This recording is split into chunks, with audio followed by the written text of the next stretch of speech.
The train let out a long, sorrowful moan as it pulled into Dry Creek Station, coughing smoke into a lavender sky.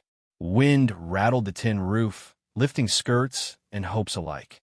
Two sisters stood on the worn platform, one radiant as morning, the other quiet as dusk. Delilah May Harper shimmered in embroidered blue, curls pinned high like a preacher's daughter in a pageant. Beside her, Emmeline Rose clutched the edge of her shawl, shoulders curled inward, unnoticed. The man waiting across the tracks was not what Delilah had envisioned. He stood tall but heavy-set, wrapped in a coat too coarse for courting. His skin was the color of bronzed earth, his black hair drawn back in a leather tie. Bear Walker, a name that had lingered in post-office whispers. Half-Comanche, large as a tree trunk, too silent to be trusted. A man who, rumors said, had lived alone since the war ended and the wild faded. Delilah stared, blinked twice, and gave a soft, unkind laugh. "He's bigger than I expected," she whispered, loud enough for the wind and the man to hear. Bear didn't flinch. He merely removed his hat, bowed his head, and turned back toward his wagon without a word. Dust swirled around his boots as he walked. Emmeline saw it, his shoulders folding in, not from the weight of disappointment, but from familiarity, as if rejection no longer cut, only dulled. Delilah huffed. "I will not marry a man who smells like livestock and barely speaks English. Father can keep the damn dowry." She turned on her heel, heels clicking off like the ticking of clock. Emmeline didn't move. Her eyes stayed on the wagon receding into the morning light. That night, the farmhouse buzzed with anger. Delilah paced, already writing new plans in her head. Letters to suitors in Missouri, to Cousin Blanche in New Orleans. Their father drank. Their stepmother murmured scripture. Emmeline sat by the hearth, folding her sister's silk dress back into its trunk. No one noticed her slip out just before dawn, carrying only a threadbare valise, Delilah's discarded train ticket tucked in her coat sleeve. The mail wagon rode north through silver fog and sagebrush, the kind that licked at wheels and dreams alike. Emmeline said little to the driver, only that her name was Harper and she had someone waiting. When she arrived at Bear Walker's homestead, dusk had begun to pour gold across the land. The cabin sat nestled against red rock bluffs, its roof sloping low like it didn't want to be seen. A mule brayed from a nearby paddock. Chickens scattered as she stepped onto the porch. Bear opened the door with a look that held no surprise. Just stillness. "I'm Emmeline," she said, voice catching. "My sister. Change her mind. I came instead." He watched her for a long moment, as if measuring truth not by words but by weight. "You hungry?" he asked. She nodded, and just like that, she was let in. The inside smelled of cedar smoke and dust. Sparse furniture, handmade. A shelf of worn books. A carved flute resting on the mantel. Above it, a red ribbon, curled and faded with time, looped around the branch of a deer antler. He served her stew with cornbread. No questions. She ate in silence, aware of every chew, every movement. His eyes flicked to her only once, when she carefully folded her napkin afterward. That night, he laid a blanket on the old cot near the hearth. Said only, "It gets cold after midnight," then disappeared into the back room. The next morning, Emmeline rose early. Chickens needed feeding. The garden behind the house, overgrown with weeds, sighed beneath her touch. She worked slowly, unloving herself to feel the earth. It welcomed her, silent and forgiving. Bear passed now and then. Quiet nods. No commands. Only presence.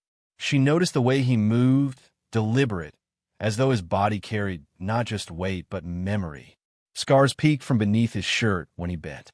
Once, she saw him rest his hand on the doorframe before leaving, like he was asking permission to exit. That evening, while boiling water for laundry, Emmeline burned her hand. She cried out before she could swallow it down. Bear was there within seconds. He took her hand gently in his, inspected the blister with furrowed brow. He didn't speak, only wrapped it in a strip of rabbit skin, tied with twine. Then, softly, so softly, he murmured a phrase in Comanche she didn't understand, but felt settle somewhere beneath her skin like balm. Later that night, While he thought her asleep, Emmeline heard music, not from a record or a box, but the carved flute from the mantel.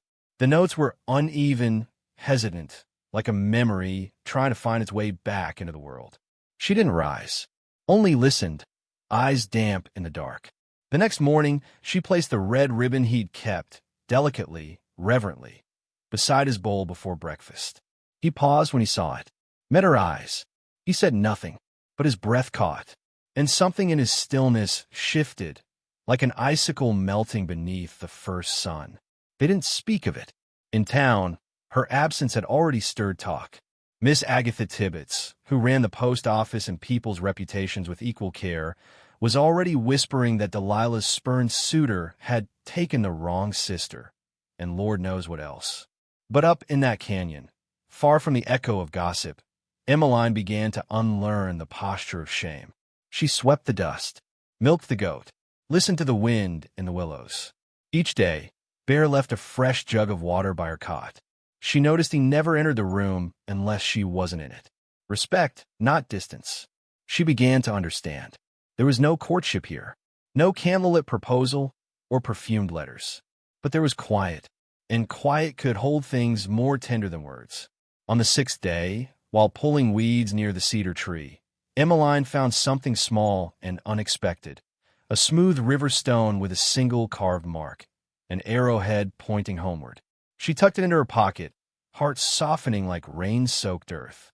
That night, as they ate in gentle silence, Bear finally spoke something more than the weather. "You fix things," he said simply, "even things nobody sees as broken." Her eyes stung. She didn't reply. But later, she took the red ribbon from the mantel, tied it gently around her burned hand, and walked outside beneath the moon.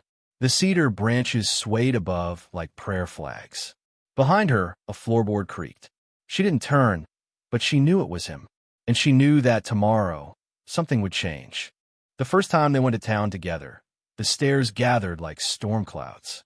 Women paused with parasols half raised, and men spat closer to their boots. Bear Walker walked ahead, as always, silent and steady, but Emmeline felt the sting crawl up her spine like cold water. She followed with her hands folded tightly over her skirt, as if holding herself still would make her vanish. Miss Agatha Tibbets eyed them over her spectacles as they stepped into the post office. The smell of dried ink and judgment hung in the air.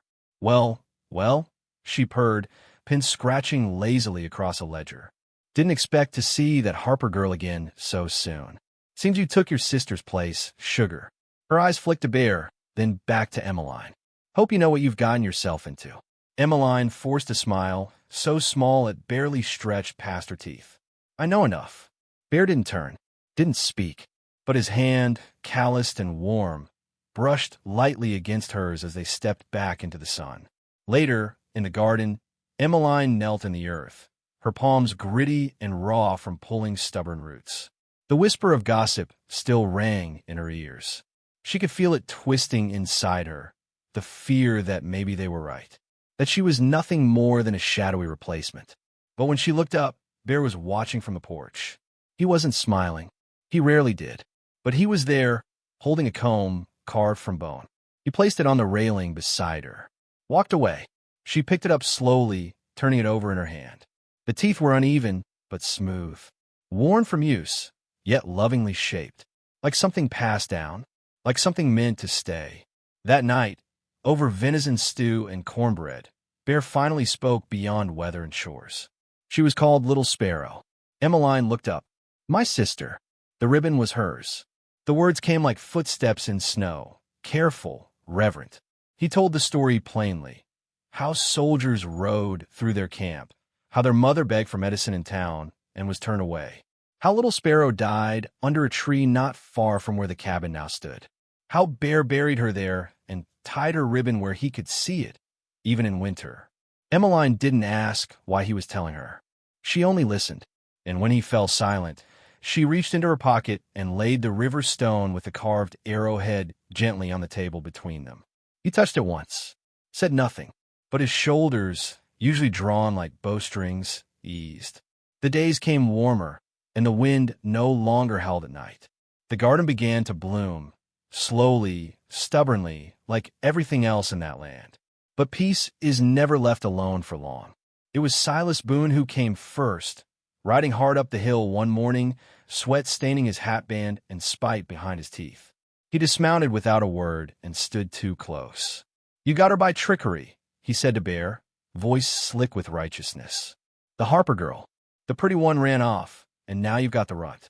I'd call that theft." Bear didn't flinch, just stood there, arms at his sides. Silas spat in the dirt. "You think we don't know? You think the town won't come knocking when the law gets wind? She don't belong here." "I do." The voice came from behind them. Emmeline stepped forward, skirts brushing dry grass. Her chin lifted for the first time in weeks. "I chose to come. No one dragged me." Silas sneered. "A girl like you, choosing a man like him? That's a tale for fools." "I'm tired of tales," she said quietly. "I want the truth. And he's the only one who's given it to me." Bear's eyes didn't move, but something inside them burned slow and bright. Silas didn't stay long after that. He left threats behind in the dust. But Emmeline knew that fear couldn't plant roots in a place where dignity was growing. That evening, Bear brought firewood inside and stood near the hearth longer than usual. "Why did you come?" he asked, not turning. Emmeline sat at the table, hands folded in her lap. Her voice wavered. "Because she left, and I was ashamed. Of her. Of myself. I thought maybe if I lived the life she rejected, I could make it right." She looked at him, tears welling but unshed. "I lied, Bear. I wasn't the bride you wrote letters to. I wasn't promised. I came pretending. But now—" He turned, eyes dark and unreadable. "Now," she swallowed. "Now, I don't want to pretend." The silence stretched, long as a winter's breath. Then Bear stepped forward, slow and steady, and picked up the red ribbon from the mantel. He walked over, placed it softly in her hand. "Then don't," he said. "It's yours now." She cradled it as if it were a fragile bird, her throat tight with something too big to name. The next morning, the cabin was filled with light. Sun spilled across the table and the floor like forgiveness. Emmeline tied the red ribbon into her braid and stepped outside, the comb tucked behind her ear. She fed the chickens, milked the goat, pulled weeds from the rows of beans that were finally sprouting. Later, she found Bear carving something on the porch, a new flute. She sat beside him without asking. He didn't stop. "Will you teach me?" she asked. He handed her the old flute. She brought it to her lips, breath shaky. The first note squeaked, sharp and unkind. She laughed, embarrassed. Bear only nodded. "Try again." So she did. The second note was no better. But she didn't stop. Evening fell gently that night, casting gold through the cedars. They sat beneath the tree where Little Sparrow had once played, the flute resting between them, silent for now. The stars blinked overhead, scattered like seeds waiting to take root. And in the hush between attempts, Emmeline asked a question she hadn't dared speak until now. "If I'd been the first to arrive, if it had been my name on the letter, would you still have let me in?" Bear didn't answer right away. His eyes were on the stars. Then, slowly, he turned to her. "I would have let you in," he said, voice like gravel warmed by the sun. "But you staying, that's what mattered." A coyote cried in the distance. The wind stirred the cedar branches like a whisper between the living and the lost. And somewhere deep within her, Emmeline felt the ribbon in her hair pull tight. Not like a tether, but like a promise.